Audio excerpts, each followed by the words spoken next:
All right, guys, we have finally broken ground over here at Altitude Adjustment in Park City, Utah at over 7,000 feet in elevation. This house has been no easy task to do our excavation on. We ran into a ton of challenges, starting right off the bat with bedrock. We knew this lot was going to have bedrock. Our soils test showed a whole lot of really challenging things that we were going to run into. But you really don't know the extent of it until you get into the ground. So our team got through it. It was actually much better than we expected. Our excavation originally was planned for 8 weeks and we cut it down to 3. So huge accomplishments to those guys. A lot of very, very cool things happening over here at the house. I can't wait to show you what's going on, so let's go check it out. Altitude Adjustment, a Build Original series, is brought to you by Builders FirstSource, Delta Millworks, Huber Engineered Woods, Hella, and RWC. Building a high-end home at high elevation in a very demanding environment. Every product we choose has to meet strict performance, code, and design standards. Zip system sheeting was a natural fit. It's a seamless integration into our wall assembly, which has been engineered not only for performance, but also seismic resilience. From energy efficiency to code complexity, Zip system allows us to check all of the boxes without adding extra trades or extra steps. Up top on our roof assembly, our Zip system sheeting allows for a quick dry-in, so we can be prepared even during some of Utah's most unpredictable weather. For our subfloor surface, we decided to go with the Advantech X Factor, along with the Advantech subfloor adhesive. Together, they deliver a solid floor with a squeak-free guarantee. All of these together are built to support some of our insane luxury finishes that you're going to see throughout the build here on Altitude Adjustment. The durable top layer on the Advantech X Factor allows for easy cleanup on the job. That's one of our most important things, is to make sure that we have a very clean and very safe job site for our team and our trades. In addition to that, the X Factor layer also allows for protection of the subfloor itself. So when we're framing throughout winter conditions, we're not going to be worried about a year down the road having buckled sheets coming together. The Advantech X Factor was a perfect choice for this project. From top to bottom, these products are helping us build better, faster, and smarter, even in these really tough conditions. Visit huberwood.com to learn more about this full assembly and to find rebates to support your next build. Our total lot size on this project is actually just over 2 acres. But you'll notice we have everything kind of crammed in tight here with this little fence surrounding the property. The reason that we have to do that is because we have a maximum limit of disturbance that the city and also the community put regulations on. They really, really want you to keep all of the natural scrub oak, the trees, and try to not disrupt the habitat as much as possible. So they give you about a 10 to 12 foot boundary from the edge of the house to where you can actually work through. That poses a huge challenge for excavators, especially when they have these big, heavy machines out here.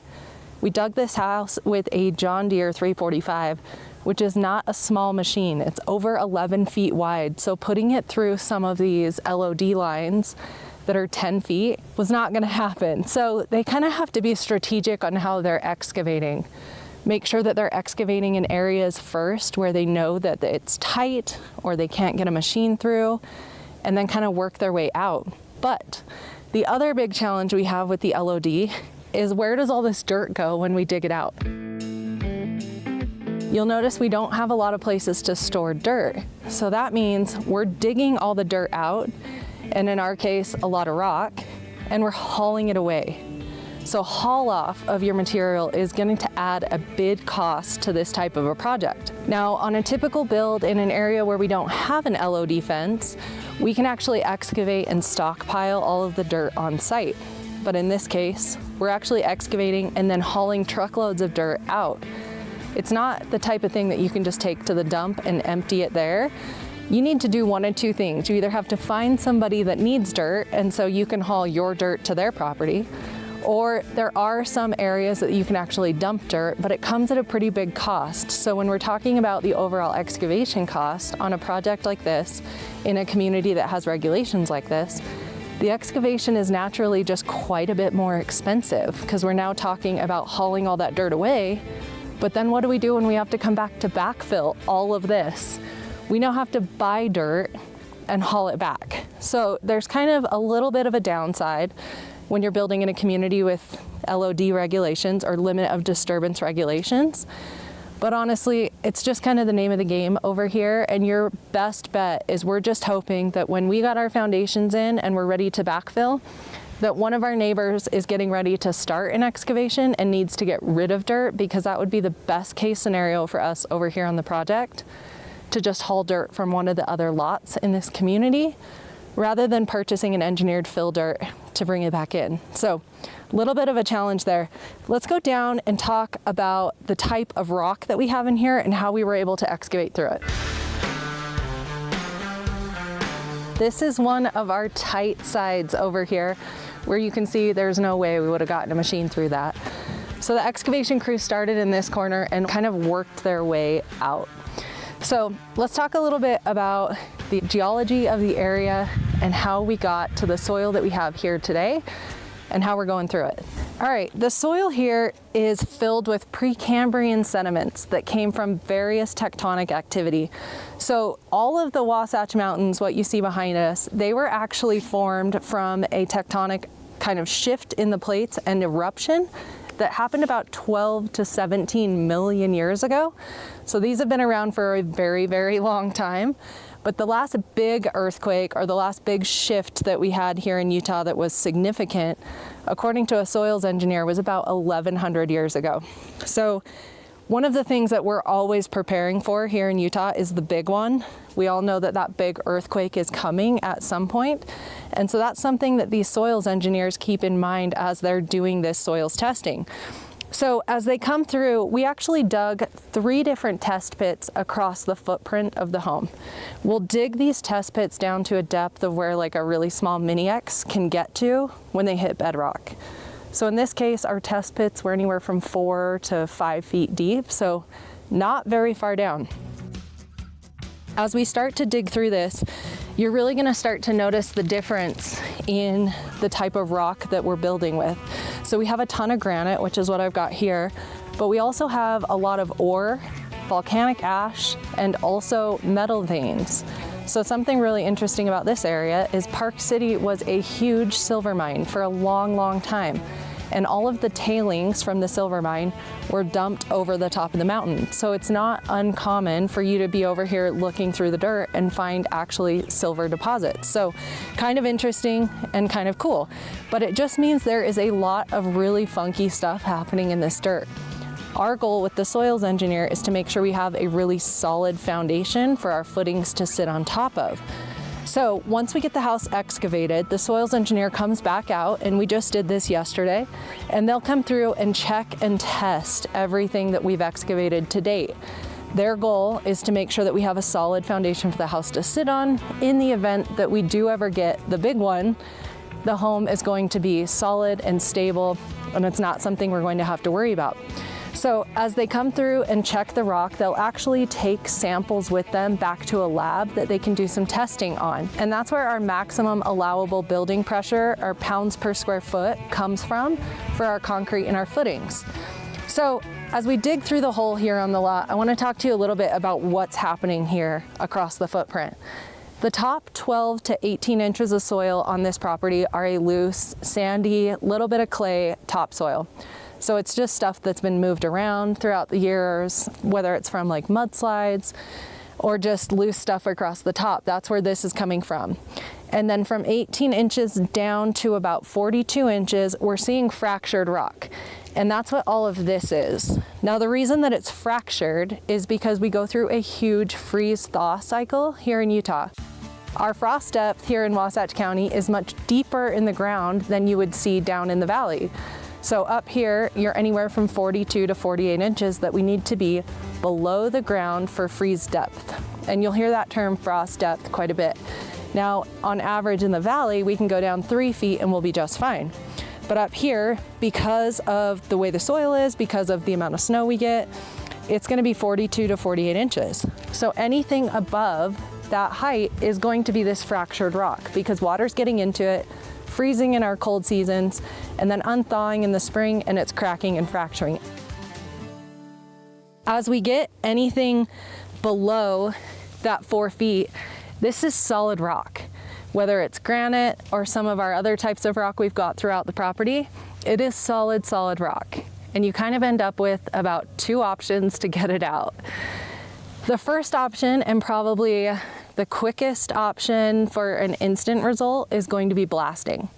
There are a lot of people that'll do soils blasting or rock blasting. And basically they'll have someone come in that drills a bunch of holes throughout the footprint, drops dynamite in it, and blasts it open. But the downside to that is it requires a separate building permit, and it also kind of gives the neighbors free will to say whether or not they want that to happen.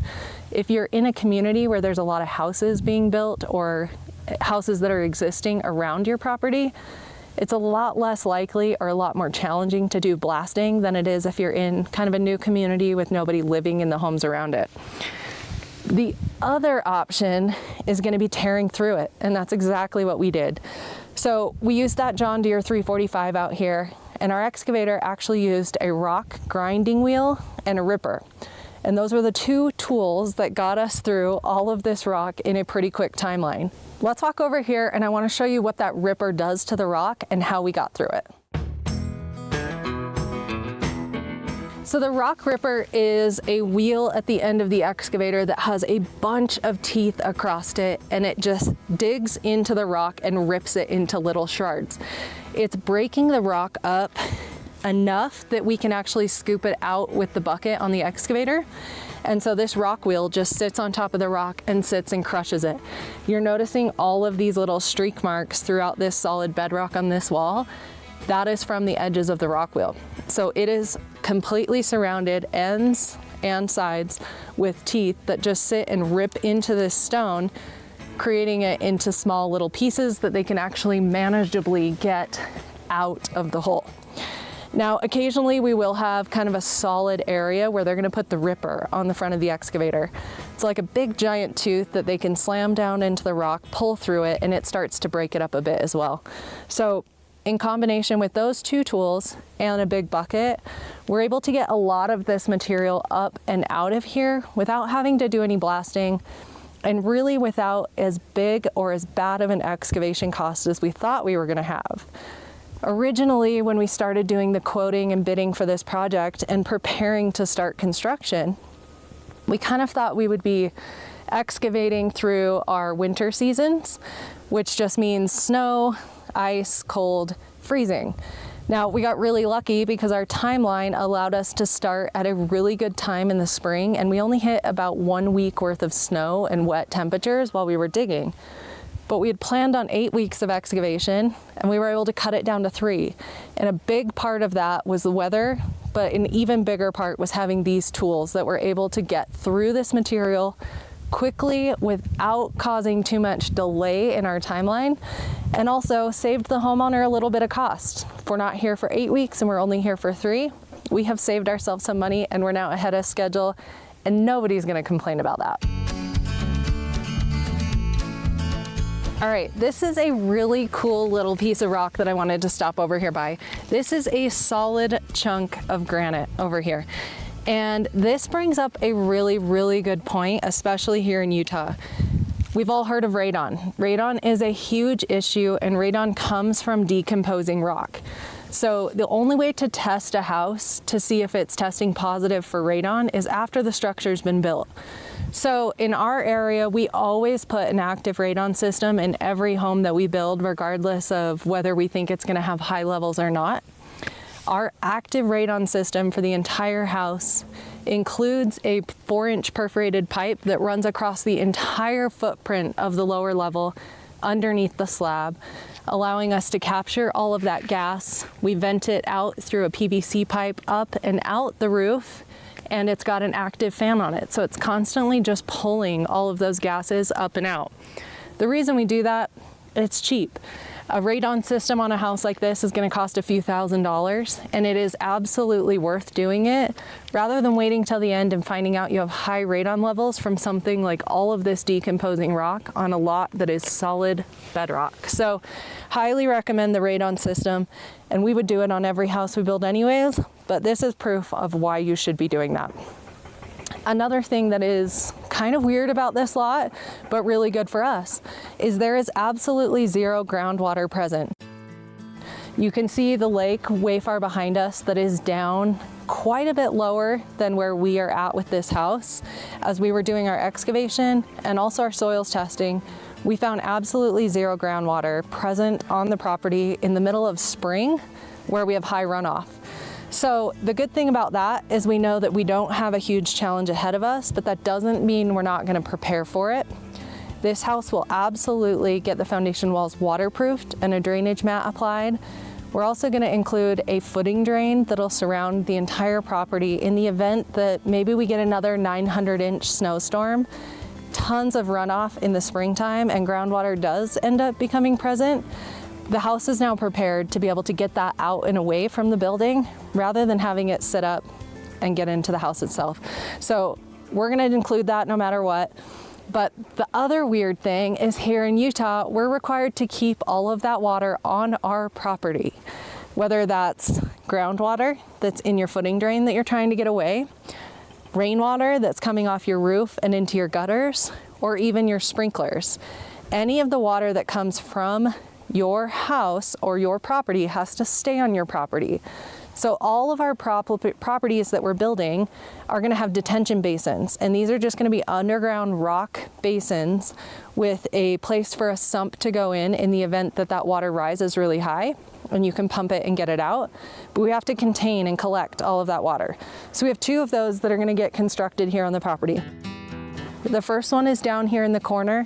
We've got about 16 feet from our building to our LOD fence, and that is all they're gonna give us to put this detention basin in. So that is spot number 1, and we're gonna bring a lot of this lower level stuff from the house around and over here. Spot number 2 is up at the top of our lot, kind of right alongside where the driveway is gonna enter here in the property. We're gonna put the second detention basin up there because we have a whole lot more room to work with up there inside of our landscape.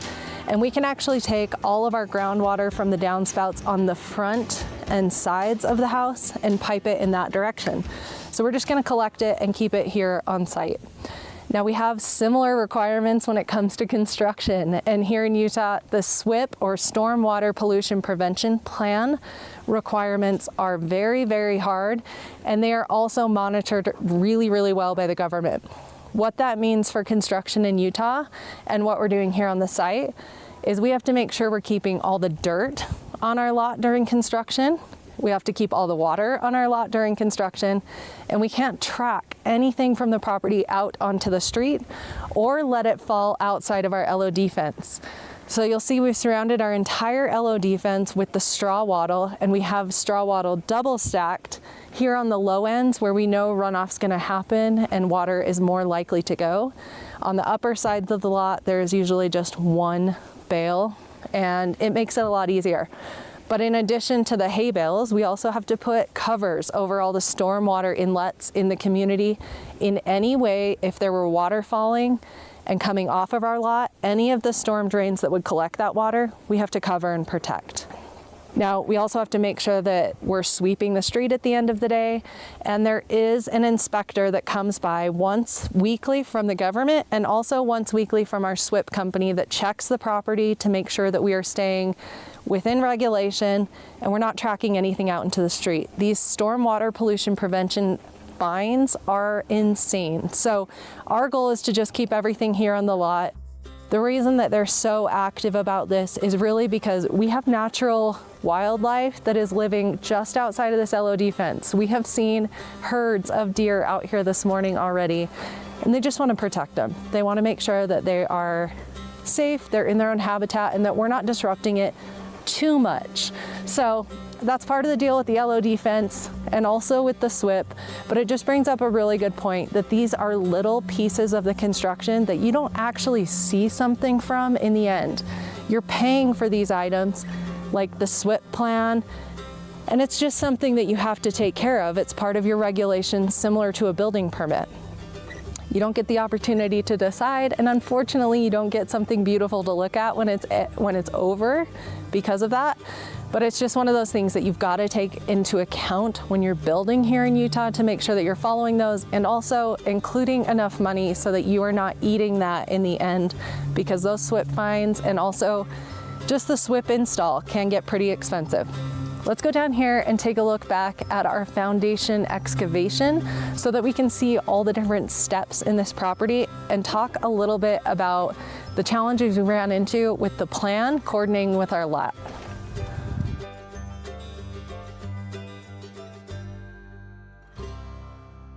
As you can see, this lot has a huge slope to it, which presents quite a challenge, but it is something we knew ahead of time. So we have our surveys done before we ever start doing our architectural plan set. And that really helps us design the house in a way that it follows the grade of the natural land. Now, this lot in particular has a little bit of challenges that we didn't actually expect. So the architect had the survey done ahead of time. They designed the plans to fit the lot, but didn't quite account for all of our frost depth. So when we look at the plan compared to the slope of our lot, we had footings floating almost 8 feet out of the ground. So as a builder, we kind of had to go through and figure out, one, where does our grade match these footings? Meaning if we have a footing floating 8 feet out of the ground, we have to come down at least 8 feet to hit natural grade. But we got to go down another 4 feet so that we can get to frost depth. So we're now making a change of over 12 feet in foundation wall height in order to get under frost depth and in the ground here on the lot. So it's a big difference compared to the plans. As you can see, we've got almost 8 different foundation step heights. And what that is the bottom of the footing. So meaning the bottom of the footing going below our frost depth. So as the lot slopes back up to the driveway, the footings get raised back up. As the lot continues to slope down, our footings get deeper so that we're below that frost depth. This is our very last footing out here on the house, and it is a huge retaining wall that actually holds our infinity edge pool that overlooks the amazing lake. So these footings are gigantic, big monster footings. So we adjust the plans, we come through, the excavator is digging this while we're making these decisions on the fly. And one of the really cool things about the way they do excavation today is it's all done by GPS. So instead of getting out with a transit and actually having multiple people on the ground telling you how deep you need to go, all the new machines are equipped with GPS that actually beeps when the bucket is to the depth that it's supposed to be.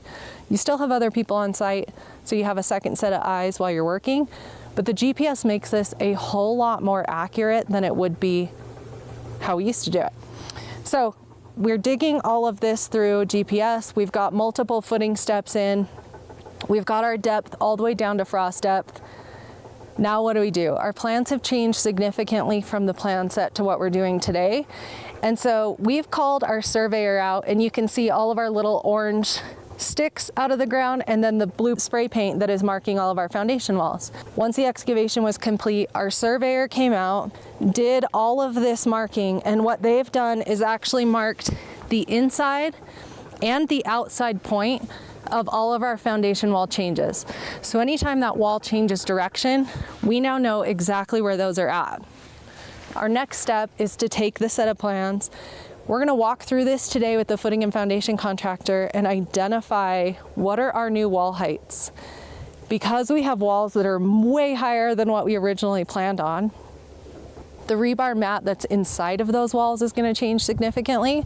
So we need to identify what our wall heights are today, and then we also need to take that, send it to our structural engineer, and figure out what our new rebar layout is going to be for all of these walls to make sure that we have accommodated not only the structural engineer but also the geotech who is really keeping an eye on what we're putting down for our footings and foundation walls and how we're getting through it. All right, guys, that's it for episode 1 over here at Altitude Adjustment. I want to give a huge thanks to our sponsors. This is going to be an insane project, and I can't wait to have you join us on this journey. Stay tuned because we have a bunch more content coming up, lots of brand new products, cool building techniques, and you'll probably even get to see a glimpse into some of my challenges that we face over here on this job. We love to have you tagging along to see the journey of a Stephanie Dailey construction home. Follow me on Instagram or TikTok, and we'll see you guys next time on The Build Show.